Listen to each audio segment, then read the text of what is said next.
Hey, everybody. Welcome back to another episode of the Bulletproof Dental Practice Podcast. It's Craig and Pete today, just hanging out. Craig's putting on his Zoom hats and glasses and kitten faces and stuff. If you see him on Zoom, hopefully it's not highlighting you right now in this YouTube video because no one's going to take us seriously, Craig. No one does. God. So today we are taking another question from our audience, our network, or I don't know where this came from, but it's our friend Kevin. And Kevin hails from Canada, I believe, right? Yeah, he does. He hails from. It's a great way of saying it. So old English of you. Yes, I like it. I was actually a little nervous right there, Craig, given that you always bust me on my pronunciation and context of words. Sometimes I was wondering, I was like, God, I make you think. It's good. That's why I'm here. I hope I'm using this correctly. Nice guy, Kevin. So he's gonna talk. He says, I wanted to let you know if international travel is feasible in July. Well, he was talking about the summit. He was talking about the summit, right? So first he led with, hey, I want to come, but but quarantine may be a thing. And, that may be a thing from Canada. Who knows? I doubt it by then. But the cool thing is, and I know I've harped on this, is for our summit. And if you haven't registered, go to bulletproofsummit.com. It's from July 9th and 10th at an amazing resort. And we pretty much booked the entire resort. So we have all this space as a COVID contingency, just in case we have to stay far apart from each other as in a learning environment. But like, I'm going a whole week, Craig. I actually booked my travel today. I'm going to be there the whole week at this resort. I'm bringing my family and it's going to be exciting. I think you're doing something similar. But anyway, not trying to plug the summit, but I'm really excited about this one. Especially because I think what I'm most excited about, Craig, is the fact that I've been longing for something in person. And look, a lot of our travel, a lot of our CE got canceled last year. And so I think a lot of people are really excited for this. I'm getting lots of great feedback and, it's selling like crazy. So awesome stuff. But anyway, so we encourage people to write in questions so that we can cover stuff on the podcast. Cause like Craig says, sometimes we are stuck in our own echo chambers and what we think we should talk about and what we really should talk about are two different things. If it was up to Peter and I, we'd just be sitting here talking about macroeconomics, Bitcoin, going down a rabbit hole. Did you hear what Elon Musk tweeted? Real estate, the stock market. Right. And we would have no relevancy to dentistry. So it's important that you guys should chime in. I was thinking like what I should do in my next life is just do a podcast on Twitter stuff because you can learn so much from Twitter just talking about, did you see this in Twitter? Did you see this? I learned so much from Twitter. And my wife was like, you need to get off of that. I just joined Twitter, by the way. What? I've never been on it. Yeah. So believe me, I do not need another social network. No, Peter. It's not social network. My wife said the same thing. And I pushed back on her. I said, look, I guess if you're getting on there to chime around with people, but I just literally, Craig, here it is. I don't like Instagram because I think it makes me feel horrible about myself and I don't want to compete in that space. It does. But what I do in Twitter, you have to compete on the chops of your intellect in 100 and whatever characters, right? And so I don't contribute. I just follow people that I think are really fucking smart. Yeah. And I say, what are they thinking about right now? Right? What are they thinking about? What are they doing? What are they interested in? What are they promoting? And then I dig into a lot of those little topics. And I have to say, like, I've gotten it. My friends have been like, you've been right a lot recently with, investing or this and that. And I can't say that it was an original idea. I've just curated a lot of stuff from a lot of smart people and just follow what they do, which is a total tangent. I don't know why we're going into that. I just think it's because the point being is that, listen, we love adding value. And if you have a topic that you want us to talk about, please let us know. That's a great. We want to be relevant. We want to be relevant. You're always bringing it back in for me, buddy. Always bringing it back in. Okay. So bring it further back in. He had a bit of a 2-part question that you guys might discuss in a future podcast. So I'm reading as I speak this. So basically he said, how do you combat the inevitable pull towards the easy comfort zone? You can do nothing, make a comfortable living, things work status quo at the office, but most definitely could be better. I do feel the ambition to challenge myself and improve, but I won't lie. I feel the desire to have things remain the same from the people around me and in myself to a certain extent. And I don't want to fall prey to that. One thing I've found that helps is to listen to people like you guys and have conversations with other people who are pushing themselves to succeed further. Can I chime in on this? Yeah, I'll get some coffee. Screw you. I'm kidding. I'm joking. Go ahead. All right. So Kevin, I would say the first thing to this is yes, look, as humans, we want to, survive and thrive the easiest way possible, consuming calories, make sure we don't get, attacked. If you go back to the Donald Miller thing, like you want to, I think we default to the easiest in a conservation manner. Okay. I would challenge you though, who are you spending your time with, right? We are the products of the people we hang out with the most. I always joke around and I say, look, if you hang out with four, let's call it four, who can I not offend these days, Craig? I want to pick four people, and then basically you can't say a sloth because okay. Peter will get If you upset hang with around with four sloths, you are No. going to be the fifth. That's called speciesism, by the way, Peter. Oh, it's a real thing. To all you Speciesism. sloths out there, I'm sorry I just offended you. Well, they won't be offended, but the sloth owners will be. No, but if you hang out with people that are not, Yeah, maybe so just kind of not leaving their house that would all be day. step one, right? Because a rising tide will raise boats. Like, as a matter of fact, I actually just got back from 2 days of a mastermind with 8 men in my town, not dentist, and we went up to a retreat up in the North Georgia mountains. And some own car dealerships, or one owns car dealership. One basically is a money under management, a hedge fund, or not hedge fund, but a asset management company. Another guy's in marketing, another guy is in computers. So basically, my point is these are all men that are actively every day trying to get better, better business people, better family men, better fathers, better husbands, whatever it is. And so Kevin, I would say get you out of your comfort zone is find a room where you feel really intimidated by the people that you are surrounded by. Like, become the dumbest in the room, become the less fit in the room, become whatever, the laziest in the room, whatever it is. Find the room and the people to create that ambition, because I think it's an osmosis kind of thing. It reflects bad on you. And then I would create some accountability with that. I think that's why our mastermind, our dental bulletproof mastermind, works so well, and people have been having amazing success. And it is because it creates accountability and allows you a forum to really kind of throw things up against the wall, and then hear you say, "I'm going to do this," and then you do it. So that would be my how do you get out of the comfort zone is be around people who challenge you. Craig, I like that. Thank you. Okay, so here's my 2 cents. I wrote down the other day at our morning, we had a long meeting for the office, and I scribbled down a couple notes, and I wrote down, people can corrupt your own beliefs with their biases. So you can actually have your purpose hijacked by listening to somebody that's around you or that tells you about yourself. So when I hear you saying, I'm complacent, or status quo at office, I hear you saying, how do I do more, or shouldn't I do more? And when you think to do more, Kevin, it's not just about making more money, but maybe making more meaning. And I know it's cliche, but I always say it, we get burnt out not because of what we do, we forgot why we did in the first place. So it might just mean that you have outdated reasons, you have outdated drive. What had you get to a certain place was like, oh God, I have got loans, I'm not going to be able to feed my family. So you had a good reason to push forward and create a thriving dental practice. It's just your reasons may not have any relevance anymore. Now you might not be having the freedom from debt. And maybe now it's freedom to do other things, freedom to make a bigger meaning. Maybe there's a charitable endeavor. Maybe there's a spiritual identity around what you do. And I just think that, you should be happily achieving. And the idea about money is a really, really poor motivator. And let's face it, money only solves money problems. And most of our problems in dentistry, fortunately, are next level, like more meaning problems than just money problems. So I would just challenge you to re-engage your purpose and maybe try to figure out what it is that you love. If you love dentistry, I'm hopeful that you love dentistry, and maybe take on more skills and grow that way. So it's not just being lazy versus being achieving. It's having meaning versus pursuing just cash. And also, Kevin, I know we're talking to him kind of like as a proxy here, but if you're genuinely happy, who cares? It's your life. You get one life.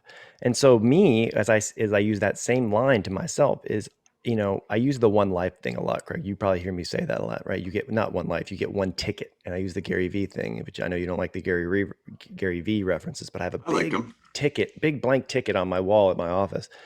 And it reminds me, because my thing, what drives me and gets me out of my comfort zone, is I always put things in the context of is my 80-year-old self going to be pissed off at me that I laid up? Or is my 80-year-old self going to be mad at me that I worked too hard? Or is my 80-year-old self? So I say, my biggest fear is I don't want to have regrets with no time to fix it. Right. So my 80-year-old self. So I put it in that context. And for me personally, I've sat around and talked to that. The one life thing means to me, or the one ticket thing means to me, that I want to make the most of it. And I want to keep challenging. I want to keep growing. I want to always be the weakest guy in the gym, so to speak, metaphorically. And so that's what drives me. It's not perfection, it's progress. And I just want to be in that state of, I live there. And that's why I go to these retreats and stuff. So I just wanted to circle in, because sometimes, if you're happy and you're in a comfort zone, you won, Kevin. You won. Yeah. And there are statistics. There's a lot of things about they would poll these older people that were nearing death, what their the common emotions are. And commonly our people didn't risk enough. People were living their life scared when they had no reason to be scared. They would have been more confident. They say they work too much. And people say they work too much. Mm-hmm. So it might be that pull towards the easy button or the comfort button might just mean that maybe you're spending too much time in work, and maybe it's time to branch out and get a hobby. Maybe you want to go start rock climbing or kiteboarding, or you want to do something that's going to give you fulfill other areas of your life. I think that especially in North America, Canada, United States, and Western society, we have an inevitable push to achieve more and have less meaning. There's almost a braggadocious nature to putting a bunch of people in a room, business owners specifically, and they'll brag about how long it's been since they all took their last vacation. And I just think that in and of itself is really a problem. Yeah, you find that, like, oh my God, I work 80 hours a week, and and then there's this idea, especially when you have young kids and you start having these conversations with your young kids, you're like, Daddy, do you go to work today? Yeah, well, it's Monday, I go to work. Well, why do you work? Because I want to provide for you. Well, I don't want anything, Daddy. I just want you to be here. Mm-hmm. So it's, those types of conversations you'll have as people mature and have children, you start to see bigger meaning. But I think, hopefully we're talking to every Kevin out there that has this idea about trying to always draw and do more. And sometimes when I'm around a lot of people that are just hustling constantly, and I know quite a bit of them, and if they don't have everything dialed away, I was saying, like, I use the word squared away a lot. I'll tell people, Peter, like, oh, you got to meet my buddy, blah, blah, blah. He's totally squared away. And what I mean by squared away, I guess it's a military term, but I believe that it's like all your domains are from your days in the military. No, my dad's days in the military, perhaps. I don't know what squared away means, but to me, it means that everything's kind of squared. Everything's done. So if you just hustle and you're making tons of money and your family life is in tatters, you have no social life, and you're not physically fit, you're not really successful in my opinion. I only want to model people who are successful at life relationships. They kind of played all the games. And Naval says that all the time. There's different games you have to play. You have to play the family game. You have to play the business game, the money game, the husband game, the mother game, the status game. And then ultimately you want to get to single player games. Because if there's a multiplayer game, that means you're beating somebody and someone's losing, like the money game. Mm-hmm. And then a single player game is like meditation or yoga. There's no score. Or golf. And you want to get or golf. You're going to single player games there. So I think, Kevin, you get a good idea of what's in Peter's and my head. The next part of that question is number 2. Do you feel lifestyle creep? Do you fight it, let it happen, but monitor it to make sure it's reasonable? I've always been quite frugal and smart with my money, living below my means. Now I have the chance to buy a dream home, 3 times my current home's value, and have been having an internal struggle. Stay in a lower cost lifestyle, pay off debt, and live without much financial stress on me, versus increase my lifestyle, enjoy some of the finer things, but have the weight of knowing I have to jump when the bank says jump. It would not put me in dire financial straits. I could have my paycheck cut in half and still make ends meet. It sounds a bit cheesy to me, but I do think there is some value in living life in the manner you aspire, and it keeps you in that ambitious mindset. I guess the same reason you guys want to have the summit in nice hotels and locations, as the environment helps inspire greatness in a sense. Yeah. So do you want to comment on that first, since I took it first? No, I want you to go first. Okay. So look, I think these questions are, I think, very related, believe it or not. Meaning the first one talking about hustle and drive and comfort zone. I think if you want the nice things and it doesn't align with your income, but then you want the, then and you don't have that hustle to get there, then it might not be aligned. I didn't describe that well. My point of saying is I did that exact scenario back in 2014. I saw a home that was 3 times, what the previous one I lived in, and moved my family, but it was our dream home. And I said, holy shit, how am I going to make it happen? How am I going to make this happen? And so fear was we pulled trigger, and it was one of the best decisions of my life to get the home we're in now. But it was scary, Craig. And I knew I had to up my game, meaning what got me here was not going to get me there, kind of thing. My inputs were not matching what I needed my output to be. And so I had to level up and get, the business up to date a little bit, or up to scale, I should say, to match that lifestyle. But it does creep. I will say that I have seen, the more you make, that the more you spend. And I think you can fight it as much as you want, but sometimes it's tough. It's tough. You just have to be aware of it. And Craig, I think you're one of those people who is very frugal. At the same time, you make a great living, right? And I don't see you having, for instance, we were just having a conversation offline. We're having a giant month, and you weren't like, oh, I can't wait to go buy something. You're just like, okay, cool, keep plugging away, right? It wasn't that your thought didn't go where most people go, Craig, is holy cow, I just made whatever, let's just call it round numbers. I made $100,000 in a month. I'm gonna go buy a Porsche, right? Which is where 95% of people's heads go, I think sometimes. Maybe not 95%, but that's where people get in trouble. And I think one more thing I want to add on this is that the longer you can stay in that mentality, remember the cheapest and leanest you were, the longer you can stay there out of school. Meaning, I remember being lean and mean. My student loans were about $3,000 a month. I remember that. And even when I was done paying them off, I still lived with that feeling of, I still have student loans. I wanted to stay as lean and mean as possible and deploy that money towards an investment. So I don't know where I'm going. I'm kind of rambling, but I don't think it's bad. I don't think it's bad to have a dream home. I don't think it's bad to stretch. I think stretching can make you get out of that comfort zone and onto the next plateau of your growth. But yeah, watch creep, have awareness around you, be cognizant of here are the guidelines of my family budget. Here are the guidelines of what I'm going to afford. I could drive any car I wanted right now, but I drive a truck, right? Kind of thing. Like be real, pull it back as much as you can, and then I'll shut up. Go, Craig. All right. Thanks for shutting up. Thank you. I'm kidding. So there's a Socrates quote. It says, not wanting something is as good as having it. Mm-hmm.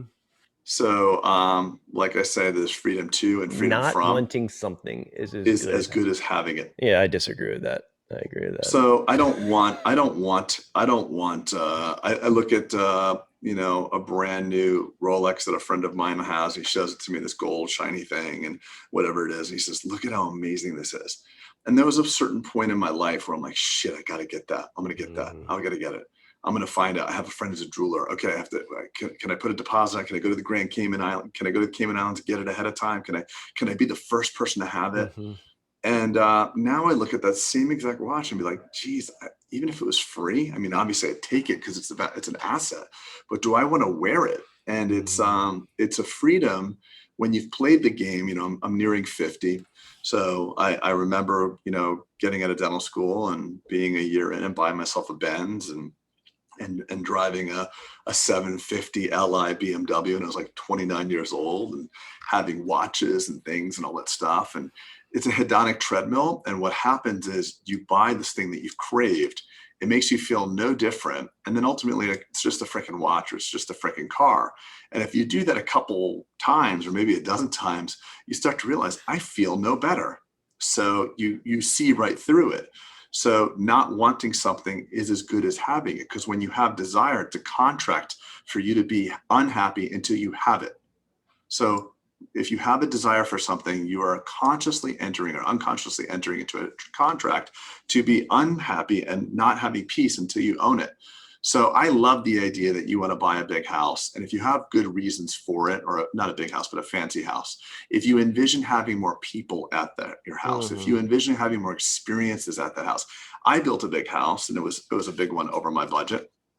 And So why do I want all this house? Well, I want to put a bar in there. I want a fire pit. And I mean, Pete, you've been over my house a ton of times, and all my buddies, I could remember the first year I moved into this house, I had more people at my house, parties, drinks, coming out for a drink in the first year I owned it than in the last 10 years of my prior house. Yep. So the house was to have experience. It wasn't to be like, hey, look at my house. Look at this house. I hope you say, oh shit, when you pull up to it.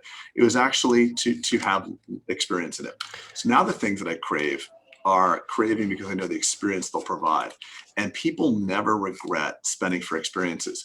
But if you like the idea that owning something will make you have to work harder, fantastic. Buy yourself a piece of income producing real estate, because you'll have to pay down that principal just like your house every single month. So you'll have to have that same drive, but it's taking money from your left pocket and putting it to your right. Whereas your primary residence, most historically spoken about, is not a great store of wealth. It doesn't typically do as well as people think. So I think the takeaways are figure out why you want it. If it's for status, then you should get over it pretty darn quick, because I've owned a lot of things for status, and I just don't want it anymore. I look at friends, I'm like, hey, it's cool. I can't even appreciate the watches I used to appreciate. In that term. I mean, look at this. That was my thing with like the car. I've made that story, Craig, of where I had a Lamborghini poster when I was a little boy, and I was like, one day I'm going to have that. And then when you get to that one day and you can buy it, you don't want it anymore because you've matured past that, right? So you're out of that status signaling kind of way. I love what you said about putting the why to what you're buying. Lifestyle creep can be okay. Maybe you take better vacations, but who gets to benefit? The people that you love. Typically you're going along with your family. Maybe you're buying a better house, but guess what? Your kids probably love your new house, Craig, that you're in a lot more than their last house, right?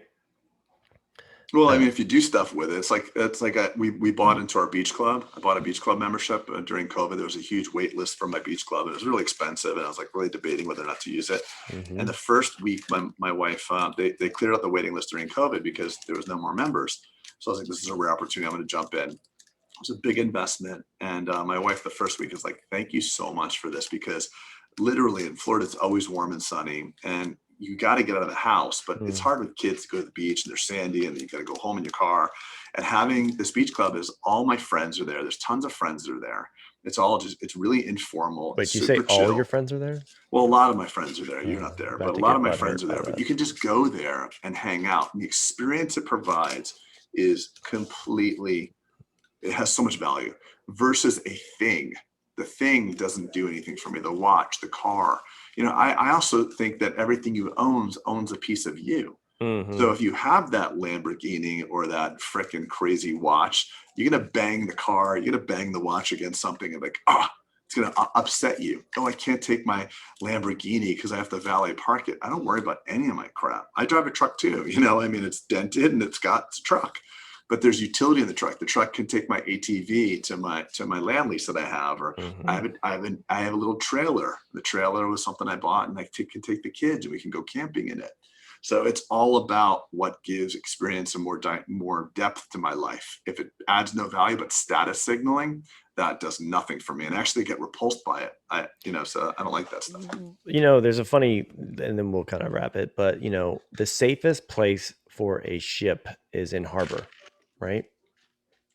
But what ships are built for. But that's what they're not. That's what they're built for. So I'm looking back at the comments here or his question, and I'm looking at comfort zone and safe and things, but if what we're saying resonates with you, then bud, go for it. You always said that it would not put me in financial straits to get my dream home, and I could have my paycheck cut in half and still make ends meet. Then that answers the question right there for me. Is your family going to enjoy it more? Yeah, pull trigger then, because there's nothing like getting you back and motivated. And because I think, the comfort zone sometimes, Craig, I think people get comfortable because they haven't, how do I say this delicately? Sometimes tasting a little bit, it's like that got me fired up. That got me fired up. Now I want to do this, right? That experiential that you're feeling, like you're seeing the smile on your children's face or the vacation that provided. And now you're fired up because you see the fruits of your labor. Do you ever see that, Craig? I do. And I also think that these questions, and I appreciate that Kevin answered this, because so many of us think of this. And it just comes down to know thyself again. I know I'm always saying that, and I'm always saying that, but what he's asking for, it's like, you ever had a buddy that's like, I'm talking to the men out there. Like, I've had a friend of mine saying, "Hey, do you think I should marry this girl?" I was like, "Bro, if you've got to ask me if you should marry her, I don't think anything I could say could add any more meaning to that, because you should be asking me, like, I can't stop thinking about this girl. What do I, or it's almost like, so what you're trying to do is saying, what should I do? You've got to, the unexamined life is not worth living. You've got to take some alone time and really flesh out. Let me put a funny story. So last night, Elon Musk gets on Clubhouse. So I don't know if you're into Clubhouse I saw that. So he got on at 10. This is a great story related to exactly what you're saying about if you have to ask. And so he was being interviewed by Mark Andreessen, who's one of the biggest founders and one of the investors in Clubhouse, which Clubhouse has taken off. It's run, it's taken off. It's gonna, like, the social audio is like the next thing. So he gets on at 10 p.m. Pacific time, which is 1 a.m. on our time, Greg.